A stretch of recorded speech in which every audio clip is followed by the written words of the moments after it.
రారండోయ్ వేడుక చూద్దాం ఆడియో వేడుకలో చలపతిరావు చేసిన వ్యాఖ్యలను నెటిజన్లు జీర్ణించుకోలేకపోతున్నారు. అంతా సజావుగా సాగిపోతుందనుకుంటున్న సమయంలో చలపతిరావు చేసిన వ్యాఖ్యలు రారండోయ్ వేడుక చూద్దాం సినిమాకి నెగటివ్ టాక్ తెచ్చిపెట్టాయి.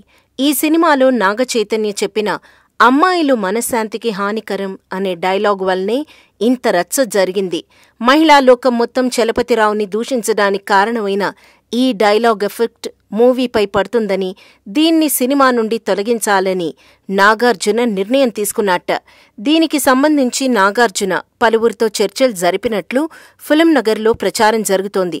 మరి నాగార్జున అన్నీ ఆలోచించి ఆ డైలాగ్ని సినిమాలో ఉంచాడా, లేక నెటిజన్ టాక్ వస్తుందేమో అని భయపడి ఆ డైలాగ్ని తొలగించాడో తెలియాలంటే థియేటర్కి వెళ్లి సినిమా చూడాల్సిందే.